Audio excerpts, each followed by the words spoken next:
സ്വാഗതം മീഡിയ ഗ്രാമത്തിലേക്ക്. മണ്ഡല പുനർനിർണയത്തിൽ ദക്ഷിണേന്ത്യൻ സംസ്ഥാനങ്ങൾ പോരാട്ടം തുടങ്ങിയിരിക്കുകയാണ്. 2021 സെൻസസിന്റെ അടിസ്ഥാനത്തിൽ മണ്ഡല പുനർനിർണയ പ്രക്രിയ നടത്തിയാൽ ഉയർന്ന ജനസംഖ്യാ വളർച്ചാ നിരക്കുള്ള വടക്കൻ സംസ്ഥാനങ്ങൾക്ക് അധിക ഗുണം കിട്ടുമെന്ന തെക്കേ ഇന്ത്യയുടെ ഭയം ദൂരീകരിക്കാൻ എന്നിട്ടും കേന്ദ്ര സർക്കാർ മടിക്കുകയാണ്. ദക്ഷിണേന്ത്യൻ സംസ്ഥാനങ്ങൾ, പ്രത്യേകിച്ച് തമിഴ്നാട്, കേരളം, കർണാടക എന്നിവ ജനസംഖ്യാ വളർച്ച വിജയകരമായി നിയന്ത്രിച്ച സംസ്ഥാനങ്ങളാണ്. എന്നാൽ രാഷ്ട്രീയ പ്രാതിനിധ്യത്തിൻ്റെ കാര്യത്തിൽ ഈ നേട്ടത്തിന് വലിയ വില നൽകേണ്ടി വരുമെന്ന് ഇന്ന് ആ സംസ്ഥാനങ്ങൾ ഭയക്കുന്നു.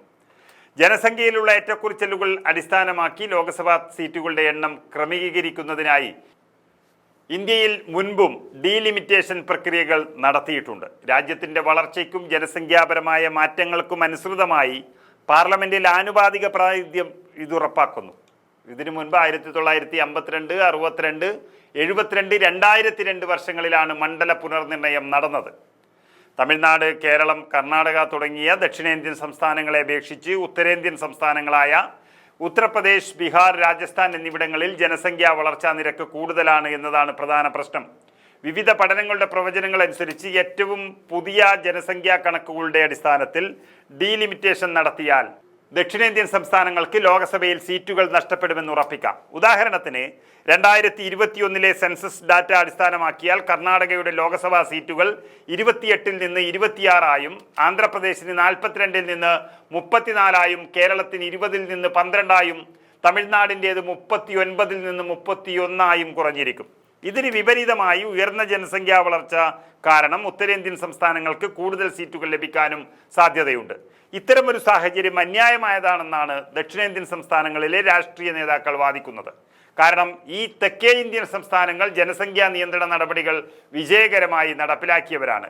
1976 ദേശീയ ജനസംഖ്യാ നയത്തിന് ശേഷം തമിഴ്നാട്, കേരളം, കർണാടക തുടങ്ങിയ സംസ്ഥാനങ്ങൾ ജനസംഖ്യാ വളർച്ച കുറയ്ക്കുന്നതിൽ ഗണ്യമായ പുരോഗതി കൈവരിച്ചിട്ടുണ്ട്. ഈ മേഖലയിലെ തങ്ങളുടെ നേട്ടങ്ങൾ, പ്രത്യേകിച്ച് രാജ്യത്തിൻ്റെ സുസ്ഥിര വികസനം, ആരോഗ്യം എന്നീ വിശാലമായ ലക്ഷ്യങ്ങളിലേക്ക് സംഭാവന നൽകുമ്പോൾ അതിൻ്റെ പേരിൽ ശിക്ഷിക്കപ്പെടരുത് എന്ന് കേരളം അടക്കമുള്ള സംസ്ഥാനങ്ങൾ ആഗ്രഹിക്കുന്നു.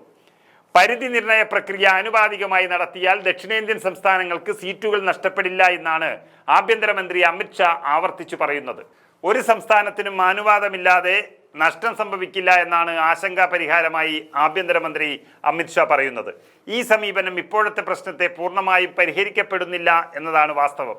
ദക്ഷിണേന്ത്യൻ സംസ്ഥാനങ്ങളുടെ ആശങ്കകൾ പരിഹരിക്കുന്നതിന് അതിർത്തി നിർണയ പ്രക്രിയയായി സർക്കാർ മികച്ച ഒരു ഫോർമുല സ്വീകരിക്കണമെന്ന് ഭരണഘടനാ വിദഗ്ധർ ചൂണ്ടിക്കാട്ടുന്നുണ്ട്. അതിർത്തി നിർണയ പ്രശ്നം വെറും കണക്കുകളിൽ മാത്രം ഒതുങ്ങുന്നതല്ല, മറിച്ച് ദക്ഷിണേന്ത്യൻ സംസ്ഥാനങ്ങളുടെ പ്രാതിനിധ്യം കുറയ്ക്കുന്നത് രാജ്യത്തിൻ്റെ മേലുള്ള രാഷ്ട്രീയ സ്വാധീനം വടക്കൻ സംസ്ഥാനങ്ങളിലേക്ക് മാറാൻ കാരണമാകുമെന്നും ഉറപ്പിച്ചു പറയാം. വടക്കേ ഇന്ത്യൻ കൂടുതൽ സ്വാധീനമുള്ള BJPക്ക് കൂടുതൽ ഗുണം ചെയ്യുമെന്ന് ഉറപ്പായതോടെ മണ്ഡല പുനർനിർണയത്തിൽ താമര പാർട്ടി ഉറച്ചു തന്നെ നിൽക്കുകയാണ്.